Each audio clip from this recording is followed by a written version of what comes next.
Hello everyone, welcome to the aquarium mechanic channel. আমি কুশল।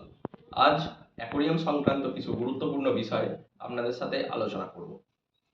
অ্যাকোরিয়ামটা আমাদের খুবই একটা শখের জিনিস। তো অ্যাকোরিয়াম কেনার বিশেষ কিছু মুহূর্ত থাকে।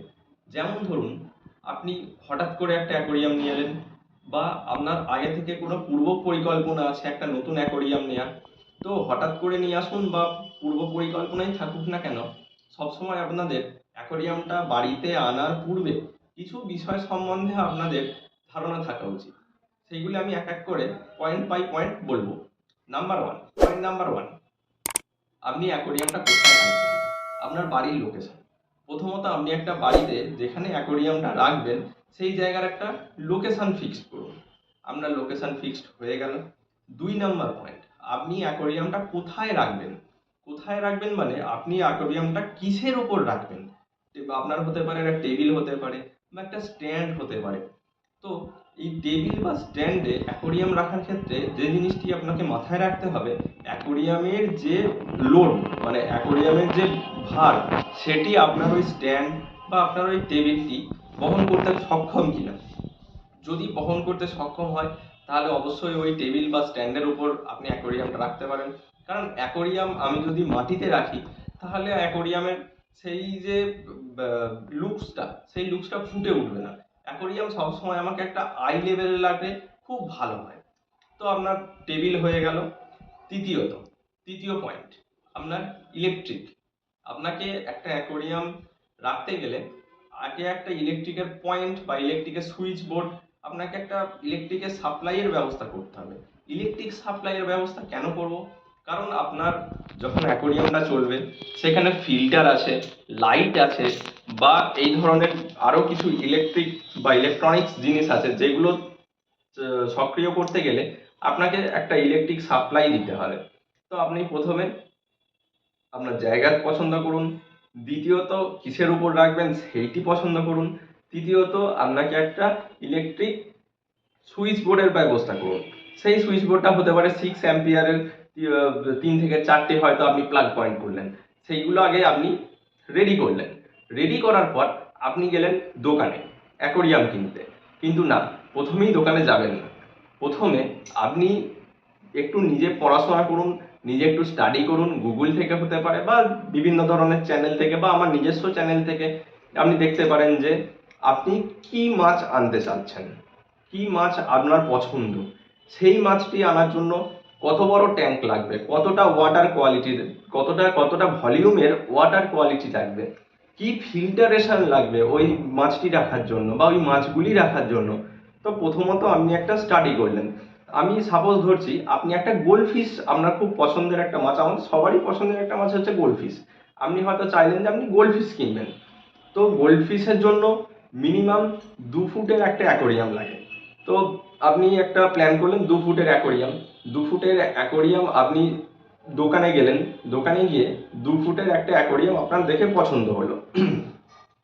তারপর অ্যাকোরিয়ামটা আপনি কিনলেন। কেনার পর দিতে হবে তার ফিল্টার। কারণ একটা অ্যাকোরিয়ামে একটা ফিল্টারই কিন্তু তার হৃৎপিণ্ড।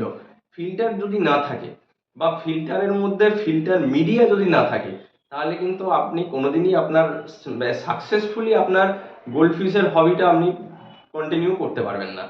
কারণ আপনার ফিল্টার যত ভালো হবে, ফিল্টার মিডিয়া যত ভালো হবে, তত কিন্তু আপনার জল পরিষ্কার থাকবে, মাছের সমস্যা কম হবে।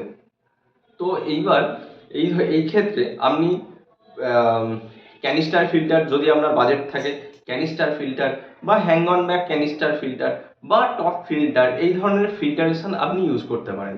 আমি কখনোই বলবো না যে যে পাওয়ার হেড ফিল্টারগুলো আপনি গোল্ডফিশের জন্য নিয়ে এসে আপনি লাগাবেন। তো এটা আপনাকে একটা আগে থেকে স্টাডি করে নিতে হবে যে আপনার কত বড় ট্যাঙ্ক চাই, সেই ট্যাঙ্কের ক্যাপাসিটি অনুযায়ী আপনি ফিল্টার কিনলেন। এইবার অ্যাকোরিয়ামের দোকানে গিয়ে আপনি অ্যাকোরিয়াম কিনলেন, ফিল্টার কিনলেন। এইবার কি করতে হবে? এইবার করতে হবে ফিল্টার মিডিয়া। ফিল্টার মিডিয়াটা কি? ফিল্টার মিডিয়া হচ্ছে আমাদের ফিল্টারের কাজ যেমন জলটাকে সার্কুলেশন করে জলটাকে পরিষ্কার করা, সেরকমই ফিল্টার মিডিয়ার ভিতরে ফিল্টারের মধ্যে থাকে ফিল্টার মিডিয়া। সেই ফিল্টার মিডিয়াগুলো হতে পারে সেরামিক রিং, বা আদার্স অনেক রকম মিডিয়া আছে, সেই সমস্ত মিডিয়া সম্বন্ধে আমি একটা পরে ভিডিও আনবো। তো আপনি আপনার পছন্দ মতো আপনি মিডিয়া চুজ করলেন, মিডিয়া কিনলেন, ফিল্টার কিনলেন, ট্যাঙ্ক কিনলেন, এবার ট্যাঙ্কের জন্য একটা আপনি লাইট কিনলেন, তো কিনে নিলেন। কিন্তু এইখানেই সমস্ত মানুষ ভুল করে। কি ভুল করে? সবাই সেই দিনই মাছ কিনে নিয়ে চলে আসে। সেই ভুলটি একদমই করবেন না। দোকানদার আপনাকে হয়তো বলবেন আপনি মাছটি নিয়ে যান, নিয়ে গিয়ে ট্যাঙ্কে ছেড়ে দিন। সেই ভুল দোকানদারের এই ধরনের কথাবার্তায় আপনারা একদমই পা দেবেন না। আপনারা সেদিনে মাছ কিনবেন না। আচ্ছা, আপনি অ্যাকোরিয়াম নিলেন, লাইট নিলেন, ফিল্টার নিলেন, ফিল্টার মিডিয়া নিলেন। এইবার আপনাকে একটা জিনিস যেটা কিনতে হবে সেটি হচ্ছে লিকুইড ব্যাকটেরিয়া। লিকুইড ব্যাকটেরিয়াটা হচ্ছে, আমরা যখন একটা ট্যাঙ্ক তৈরি করি সেই ট্যাঙ্কটাকে আমাকে সাইকেল করতে হয়। লিকুইড ব্যাকটেরিয়া আপনার এই ট্যাঙ্ক সাইকেলে অনেক বেশি হেল্প করবে ব্যাকটেরিয়াগুলোকে খুব তাড়াতাড়ি গ্রোথ করতে আপনার ফিল্টার মিডিয়ার মধ্যে। তো আপনি একটা লিকুইড ব্যাকটেরিয়া কিনলেন। অনেক রকম বিভিন্ন কোম্পানির লিকুইড ব্যাকটেরিয়া হয়, আমি আর কোম্পানির উপর গেলাম না। আপনার যেটা বাজেটে, আপনার যেটা মনে হয় যে এটা ভালো, আপনি সেই লিকুইড ব্যাকটেরিয়াটাই কিনে আনতে পারেন। আপনি ট্যাঙ্ক বাড়ি নিয়ে এলেন। ট্যাঙ্কটি বাড়ি নিয়ে আসার পর আপনাকে যেটা করতে হবে, আপনাকে একটা থার্মোকল বা অ্যান্টিস্কিড যে ম্যাট হয়, সেই ম্যাটটার উপরেই কিন্তু আপনার অ্যাকোরিয়ামটা বসবে। তো আপনি অ্যাকোরিয়াম নিয়ে এলেন। অ্যাকোরিয়ামটা প্রথমে একটা লেবু দিয়ে ভালো করে পরিষ্কার করলেন। অ্যাকোরিয়ামটা আপনি কোনো ট্যাপের নিচে নিয়ে গেলেন, ভালো করে ধুলেন, লেবু দিয়ে ভালো করে পরিষ্কার করলেন। আপনি ভুলেও কিন্তু স্কচ ব্রাইট দিয়ে আপনি আপনার ট্যাঙ্কটি পরিষ্কার করবেন না। এতে করে কি হয়, খুব ছোট ছোট স্ক্র্যাচ পড়ে যায় আমার ট্যাঙ্কের ওপর। এতে ভবিষ্যতে ওই স্ক্র্যাচগুলোর মধ্যে অ্যালগি গ্রোথ হয়, যেগুলো রিমুভ করা খুবই কঠিন একটা কাজ। তারপর আপনি ট্যাঙ্কটাকে ধুলেন, ভালো করে খুব পরিষ্কারভাবে ধুলেন। ধুয়ে আপনি আপনার টেবিলের ওপর থার্মোকল পাতলেন, বা যদি অ্যান্টিস্কিড ম্যাট আপনার কাছে থাকে সেটি আপনি পাতলেন। পেতে আপনি আপনার ট্যাঙ্কটি সেখানে বসালেন। বসানোর পর আপনি ডেকোরেশন করলেন। আমি কখনোই বলবো না যে ডেকোরেশনের জন্য লাল নীল যে স্টোনগুলো পাওয়া যায় বা প্লাস্টিক গাছ যে পাওয়া যায় সেইগুলো আনার জন্য। প্লাস্টিক গাছ বা স্টোন এইগুলোতে আর্টিফিশিয়াল কালার থাকে, যেটি মাছের হেলথের জন্য খুবই ক্ষতিকারক। তো আপনি ট্যাঙ্ক নিয়ে এলেন, ডেকোরেশন আপনি আপনার পছন্দ মতো নিলেন, নিয়ে এসে আপনি ট্যাঙ্কটাকে সাজালেন। সাজিয়ে তাতে জল দিলেন। জল দেওয়ার পর ফিল্টারটা অ্যাড করলেন উইথ মিডিয়া। আপনার যে বায়োমিডিয়া আছে বা যে মিডিয়া আছে, ময়ূরদেব সাহেবের বায়োমিডিয়া, যেটা ওয়াটার কেয়ার, ওটা খুবই ভালো, আমি নিজে পার্সোনালি ইউজ করি। আরও অনেক সেরেমিক যদি আপনি চান তো আপনি দিতে পারেন। তো আপনার ওই ফিল্টারের মধ্যে আপনি বায়োমিডিয়া দিলেন, দিয়ে আপনি ফিল্টার স্টার্ট করে দিলেন। এবং আপনি যে লিকুইড ব্যাকটেরিয়াটা কিনেছেন সেই লিকুইড ব্যাকটেরিয়াটা, ওখানে লিকুইড ব্যাকটেরিয়ার পিছনে আপনি দেখতে পাবেন যে এত লিটার জলের জন্য এত এমএল দিতে হবে। সেইটি করে সেই পরিমাণ মতো আপনি লিকুইড ব্যাকটেরিয়া আপনি ট্যাঙ্কে দিয়ে দিলেন। এইভাবে দেওয়ার পর আপনি কন্টিনিউ 1 সপ্তাহ ওটি সাইকেল করতে থাকুন। 1 সপ্তাহ বা 2 সপ্তাহ আপনি কন্টিনিউ ট্যাঙ্কটিকে সাইকেল করতে থাকুন। সাইকেল করার কারণ হচ্ছে, আপনি ট্যাঙ্কে যত সাইকেল করবেন, কারণ ট্যাঙ্কটি নতুন, আপনি যদি মাছ এনে ছেড়ে দিন তাহলে এতে করে কি হবে, আপনার ট্যাঙ্কে অ্যামোনিয়া বিল্ড আপ হবে। মাছটা যখন ওয়েস্ট প্রডিউস করবে তখন তার থেকে অ্যামোনিয়া বিল্ড আপ হবে। যে অ্যামোনিয়া বিল্ড আপের জন্য আপনার ট্যাঙ্কটা ঘোলা হয়ে যাবে, ট্যাঙ্কে জল নোংরা হবে এবং মাছটি মারা যাবে। তো আপনি যদি আগে থেকে একটা সাইকেল করে রাখেন ট্যাঙ্কটি 14 দিন বা 15 দিন বা 10 দিন অ্যাটলিস্ট, তাহলে কি হবে, আপনার ওখানে ব্যাকটেরিয়াগুলো, বেনিফিশিয়াল ব্যাকটেরিয়াগুলো আপনার ফিল্টার মিডিয়া, আপনার সাবস্ট্রেট যেটা দিয়েছেন সেই সাবস্ট্রেটের মধ্যে গ্রোথটা শুরু হয়ে যাবে। তারপর আপনি যখন ভবিষ্যতে মাছ আনবেন, মাছ এনে ছেড়ে দেওয়ার আগেও কিছু প্রসিডিওর আছে, সেটি আমি নেক্সট ভিডিওতে বলবো।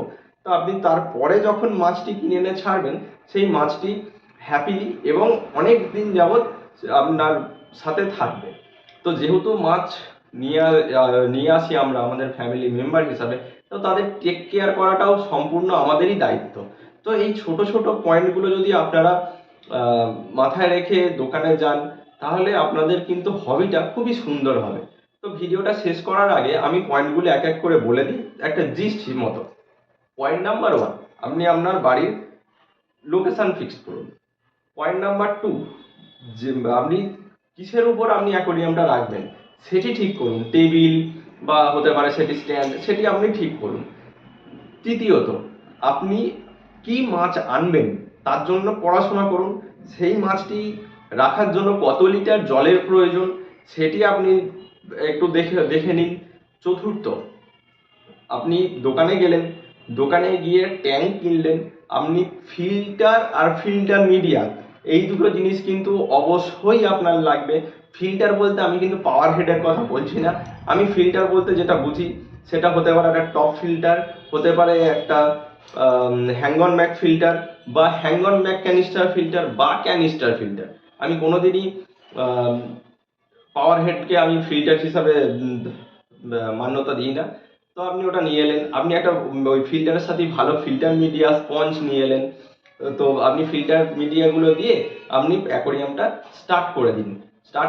এটা হলো তৃতীয় পয়েন্ট। চতুর্থ পয়েন্ট যেটি সব থেকে দরকার সেটি হচ্ছে আপনার পেশেন্স। আপনাকে ধৈর্য ধরতে হবে। দোকানদার আপনাকে মাছ দিলেও আপনি আপনার পয়েন্টে অবশ্যই স্ট্রিক্ট থাকবেন। তো যে পয়েন্টগুলোর কথা বললাম এই পয়েন্টগুলোর কথা আপনাকে মাথায় রাখতে হবে। আপনি অ্যাকোয়ারিয়ামটা নিয়ে এসে আপনি 10 দিন সাইকেল করুন, 14 দিন সাইকেল করুন, তারপরেই মাছ আনুন। তবে আমি আরেকটা জিনিস যেটা বলবো, এটি আপনাদের অনেকের হয়তো ভালো লাগতে পারে বা অনেকের খারাপ লাগতে পারে। সেটি হচ্ছে কাঁচের যে বোল, যে আমরা যে দেখি কাঁচের এরকম জারের মধ্যে মাছ আনছি, সেই মাছটি আমি রাখছি। এই কাঁচের বোল জিনিসটা আপনারা একদমই অ্যাভয়েড করবেন। এই কাঁচের যে এই বোলগুলোর অ্যাভয়েড করার কারণ হচ্ছে, প্রথমত ওটি খুব পাতলা। তো আমাদের যেমন আগে দেখতাম হ্যারিকেনের কাঁচ, যেটি খুব সহজেই ভেঙে যেত। তো সিমিলারলি এটাও তাই, এটি এতটাই পাতলা অনেক সময় অ্যাক্সিডেন্ট হয়ে যেতে পারে। হয়তো বটম লেয়ারে জল আছে, আপনি এইভাবে আপনার কাঁচের বোলটা তুললেন, নিচ থেকে সেটি খসে পড়ে গেল, খসে পড়ে আপনার পায়ের উপর পড়লো, সেখানে কেটে গেল বা আপনার হাতেও চোট লাগতে পারে। তো অবশ্যই এই ধরনের কাঁচের বোলগুলোকে অ্যাভয়েড করুন আপনার স্বার্থে। এবং এই কাঁচের বোলগুলোতে স্পেস এবং ওয়াটার ভলিউম অত্যাধিক কম থাকে, যেটি একটা মাছের জন্য সাফিসিয়েন্ট না। তো এই কাঁচের বোলগুলো থেকে আপনারা বিরত থাকুন। আপনি কাঁচের বোলের পরিবর্তে অ্যাটলিস্ট একটা 1 ফুটের অ্যাকোয়ারিয়াম নিন, তাও অনেক ভালো, কিন্তু আপনারা কোনোদিনই কাঁচের বোলের দিকে যাবেন না। তো যেহেতু আপনি গোল্ডফিশ রাখবেন 2 ফুট বা 2 ফুটের, মোর দ্যান 2 ফুটের আপনাদের একটা অ্যাকোয়ারিয়াম কিনে আনতে হবে। তো 2 সপ্তাহ পর আপনার যখন দেখবেন আপনার ট্যাঙ্কটি সাইকেল হয়ে গেছে, সেটি কিভাবে বুঝবেন আপনার ট্যাঙ্ক সাইকেল হয়ে গেছে কিনা? তার জন্য টেস্ট কিট পাওয়া যায়। তো টেস্ট কিট দিয়ে আপনি টেস্ট করে বুঝতে পারবেন যে আপনার জলটি নাইট্রোজেন সাইকেল কমপ্লিট করেছে কিনা। তো এইভাবে 2 সপ্তাহ যাওয়ার পর আপনি দোকানে গেলেন আপনার পছন্দসই মাছটিকে আনার জন্য। তো আপনি মাছ নিয়ে এসে তারপরে কিভাবে আপনি আপনার ট্যাঙ্কে ইন্ট্রোডিউস করবেন, সেই মাছটিকে রাখার আগে, মানে ট্যাঙ্কে দেওয়ার আগে কি কি আপনাকে প্রিকশন নিতে হবে, তো কি কি জিনিস আপনার ওই মাছটির জন্য আনতে হবে, সেই সম্বন্ধে আমি একটা ভিডিও করব। এটি রইল আমার অ্যাকোয়ারিয়ামটা কিনতে যাওয়ার পূর্বে বা কেনার পর আমি কি করব তাই নিয়ে একটা ভিডিও। এবং মাছটা আনার পর ট্যাঙ্কটা সাইকেল হয়ে যাওয়ার পর মাছটি যখন আনবো, সেই মাছটি কিভাবে আমি ট্যাঙ্কে ছাড়বো তার জন্য শীঘ্রই একটা ভিডিও আসতে চলেছে। আজকের ভিডিও এই পর্যন্তই। আপনাদের সকলকে খুব ধন্যবাদ। সবাই সুস্থ থাকবেন, ভালো থাকবেন। আপনার এবং আপনার হবি আরও যেন দীর্ঘজীবী হোক, এই আশাই আমরা করি। Thank you.